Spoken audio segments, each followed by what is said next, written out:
পাঞ্জাবির কাজ তো শেষ হলো আলহামদুলিল্লাহ। আয়রন করার আগে আপনাদেরকে দেখিয়ে দিচ্ছি কেমন দেখতে হয়। অনেকেই সেলাই করার পর আমাকে কমেন্ট করেছিলেন সেলাই করার পর নাকি কুঁচকে থাকে, তাদের জন্য আজকের ভিডিওটা। সেলাই করার পর তো কুঁচকে থাকবে, তবে আয়রন করার পর একদম ফিনিশিং হয়ে যাবে। পাঞ্জাবির কাজ যেহেতু শেষ হয়েছে, ভাবলাম ছোট্ট একটা ভিডিওর মাধ্যমে আপনাদের সাথে শেয়ার করি। কামিজের কাজ এখনও শেষ হয়নি, তবে ভিডিও শেষে দেখিয়ে দেব কতটুকু কাজ হয়েছে। আর এই যে দেখেন, আয়রন করার পর কত সুন্দরভাবে ফুলগুলো বসে গেছে। সেলাই করার পর কিন্তু অনেকটাই কুঁচকে থাকে, আপনি ফ্রেম যতই টান টান করে আটকান না কেন তারপরও কিন্তু কুঁচকেই থাকবে।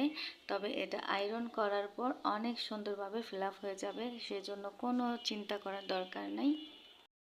আপনাদেরকে গত ভিডিওতে বলেছিলাম এই ডিজাইনটা কিন্তু আমার নিজের করা না, কোনো এক জায়গা থেকে স্ক্রিনশট নিয়ে আমাকে দেওয়া হয়েছিল। আর এইভাবে যদি ডিজাইনগুলো কাস্টমার দেয় তাহলে তো আমার জন্য অনেক বেশি সুবিধা হয়ে যায়। যেমন ধরেন সুতা ম্যাচিং, তারপর ডিজাইন সিলেক্ট করা, এগুলোর প্যারা আমার নিতে হয় না, অনেক সহজে করা যায়। তাই কিন্তু আমি এই পাঞ্জাবির ডিজাইনটা অনেক সহজে করে নিয়েছি এবং সেলাই কাজটাও কিন্তু অনেক চট জলদি করে শেষ করেছি।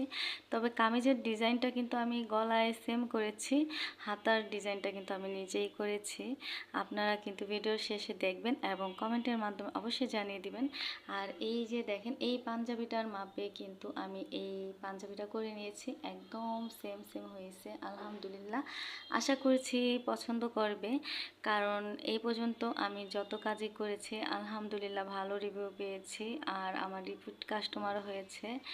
আর এই যে দেখেন, জামার কাজ কিন্তু এখনও শেষ হয়নি।